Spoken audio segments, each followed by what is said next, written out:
Um outro tema que é legal a gente abordar, e isso é um tema que realmente cai em vestibular, a respeito de São Tomás de Aquino, é aquilo que ele denominou como provas da existência de Deus, né? Provas da existência de Deus. Esse é um aspecto fundamental da filosofia tomista, né? As provas da existência de Deus. Em um dos livros que que de uma certa forma a gente pode considerar que é mais famoso, né, de Tomás de Aquino, que é a Suma Teológica, né? É a base teológica do pensamento cristão.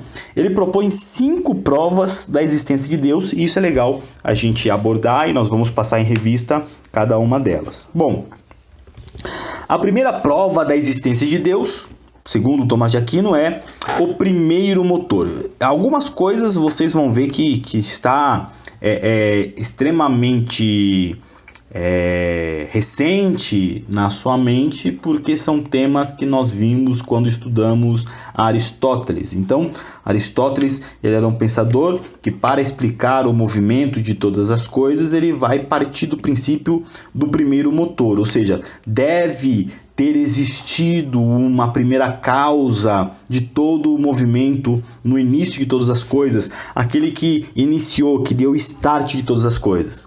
Tomás de Aquino vai partir desse princípio para afirmar, acerca do primeiro motor, que tudo aquilo que se move é obrigatoriamente movido por outro ser.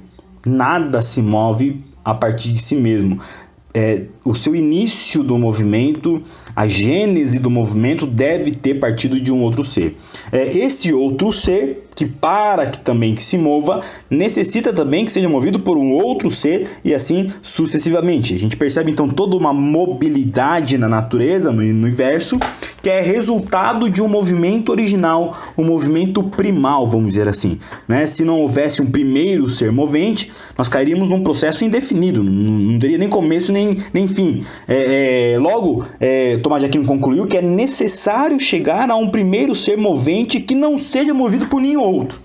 Então, quando você olha, por exemplo, o movimento das águas, né? A água brota dos lençóis freáticos, ela mina, né? Normalmente em locais um pouco mais altos, em montanhas, ela escorre no rio, ela inicia um movimento no rio, ela em direção ao mar, no mar ela segue os fluxos das correntes, mas quando vem o sol, a água evapora, ela sobe e forma as nuvens, das nuvens caem as chuvas então caem do céu na terra, a terra absorve, essa água absorvida pela terra desce até os lençóis freáticos, e dos lençóis freáticos elas minam novamente nas montanhas, e isso é um ciclo sem fim. A pergunta de Tomás de Aquino é: quem fez esse primeiro movimento das águas? Quem é que promoveu esse primeiro movimento?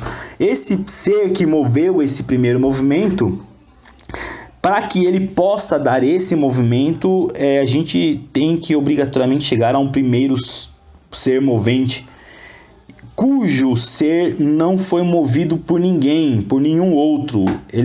Nós chegamos a um tempo regresso tamanho, de tal forma que nós chegamos num ponto crucial em que obrigatoriamente temos que nos convencer de que alguém desencadeou esse processo de movimento. Esse alguém que desencadeou esse processo de movimento, para Tomás de Aquino, esse ser é Deus.